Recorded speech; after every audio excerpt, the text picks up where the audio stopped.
حضرت مالک بن دینار فرماتے میں نے 60 حج کیے. ایک حج کے موقع پر میں نے بڑا رش دیکھا, لاکھوں کا اجتماع ہوا. میری باتوں کی سمجھ تو آ رہی ہے نا آپ دوستوں؟ جو نہیں بول رہے انہیں بھی آ رہی ہے نا؟ اللہ جزا دے. کہتے لاکھوں کا مجمع تھا تو میرے دل میں خیال آیا, میں نے کہا اے اللہ, اتنے لوگ آئے ہیں, ان کا حج قبول بھی ہوا ہے کہ نہیں؟ فرماتے میں سوچ رہا تھا تو رات کو نا خواب میں نے کسی کہنے والے کو کہتے ہوئے سنا کہ سب کا قبول ہو گیا. بلخ کا رہنے والا محمد بن ہارون بلخی ہے, اس کا حج قبول نہیں. فرماتے شہروں کے علیحدہ علیحدہ خیمے لگتے تھے. اب بھی آپ حج کرنے جائیں تو پاکستانیوں کی رہائشیں علیحدہ ہوتی ہیں, انڈین کی علیحدہ, بنگلہ دیش کی علیحدہ, مصری, یمنی, سب لوگ علیحدہ علیحدہ رہائشیں ہوتی ہیں, جھنڈے لگے ہوتے ہیں ملکوں کے. کہتے میں نے سویرے اٹھ کے ڈھونڈنا شروع کر دیا, ڈھونڈتا ہوں وہ بندہ ملے. کہتے جہاں بلخ شہر کے لوگ رہتے تھے وہاں چلا گیا تو میں نے لوگوں سے پوچھا تم میں محمد بن ہارون بلخی کون ہے؟ لوگ کہنے لگے وہ تو بڑا نیک آدمی ہے, پرہیزگار ہے, بڑے بولے بھالے, بڑے اللہ والے, ریاض آپ کو بس ہم ہی جانتے ہیں, وہ تو بڑا نیک ہے, پرہیزگار آدمی. میں نے کہا اچھا کہاں ہے؟ انہوں نے کہا پہاڑ کے پیچھے اس نے خیمہ لگایا ہوا ہے, ساری رات عبادت کرتا ہے, سارا دن روزہ رکھتا ہے, قائم اللیل ہے, صائم الدہر ہے. کیا بات؟ فرماتے میں ان لوگوں کی بات سن کے حیران ہو گیا کہ مجھے کیا بتایا گیا, یہ کیا کہہ رہے ہیں؟ فرماتے میں پہاڑ کے پیچھے گیا. حضرت مالک بن دینار علیہ رحمہ فرماتے ہیں جب میں وہاں پہنچا تو میں نے اس شخص کو مصلی پہ بیٹھے دیکھا. کثرت عبادت کے آثار اس کے وجود پر نظر آ رہے, سیدھا بازو اس کا کٹا ہوا تھا. فرماتے 2 رکعتیں مکمل کر کے نا میں نے اسے السلام علیکم کہا تو مجھے کہنے لگا وعلیکم السلام, آپ مالک بن دینار ہیں؟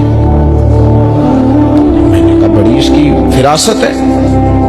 فرماتے پھر اس نے ٹھنڈی سانس لی, کہنے لگا آپ کو خواب آئی ہوگی کہ میرا حج قبول نہیں ہوا. فرماتے مجھ پر اور بجلی گری کہ کیا کہہ رہا. میں نے کہا یار لوگ بھی تیری تعریف کر رہے ہیں, تیری بصیرت بھی بڑی ہے, تو یہ ماجرا کیا ہے؟ کہنے لگا آپ نہ پوچھیں. یہ کہہ کے اس نے رونا شروع کیا, دیر تک روتا رہا. میں نے کہا نہیں یار تو بتا. کہنے لگا نہیں آپ نہ پوچھیں, آپ ناراض ہو گئے. میں نے کہا میں نہیں ہوتا, تو بولنا. کہنے لگا حضور 24 سال ہو گئے مجھے حج کرتے ہوئے, 24 سال, 24واں حج ہے میرا, اور ہر سال کوئی اللہ کا ولی آ کے بتاتا ہے کہ جا چلا جا تیرا کوئی نہیں قبول ہوگا. بے پروائی ویک سجن دی جتھے کسے دی پیش نہ جاوے, انہیں تاجہ والے در در رولے تے منگتیاں تخت بٹھاوے. آزم کسے نو کارا ملدا ہی کوئی کعبے و خالی آوے. کہتے ہیں اس نے مجھے کہا حضور 24واں حج ہے, ہر سال کوئی بتاتا ہے. میں نے کہا تیری غلطی. کہنے لگا میں اپنی ماں کا نافرمان. میں نے کہا واقعہ کیا ہوا؟ کہنے لگا حضرت اللہ نے مجھے دولت دی, مال دیا, زمینیں دی, تو میں عیاش ہو گیا. امام مالک بن دینار رحمۃ اللہ علیہ فرماتے ہیں مجھ سے کہنے لگا پیسے آئے تو میں عیاش ہو گیا. رمضان کا مہینہ تھا, عصر کے بعد میری اماں افطاری کی تیاری کر رہی تھی. میں گیا, میں نے کہا شراب پی ہوئی, اماں روٹی دے. اماں کہنے لگی شرم کر, شرم کر, روزہ رکھا نہیں تو جنہوں نے رکھا ہے ان کا تو خیال کر. کہتے اماں کی بات کا مجھے غصہ لگا.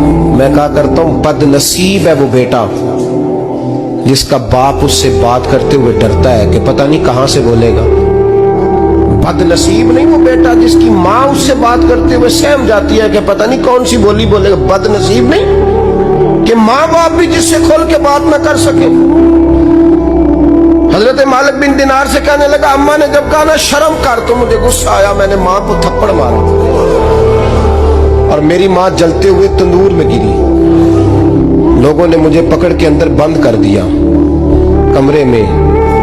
ساری رات میں شور سنتا رہا پر نشے میں دھوت رہا. سویرے آنکھ کھلی تو میری بیوی بیگ باندھ رہی تھی. میں نے کہا کہاں جا رہی ہو؟ کہنے لگی جو ماں کا نہیں بنا میرا کیسے بنے گا. میں نے کہا میری اماں کا وہ تو لوگوں نے رات کو ہی دفن کر دی جنازہ پڑھ کے. تڑپ کے کہنے لگا مجھے کیوں نہیں بتایا؟ تو کہتے ہیں لوگ کہنے لگے تیری مرتی ہوئی ماں کہہ گئی تھی اسے میرا منہ نہ دیکھنے دینا.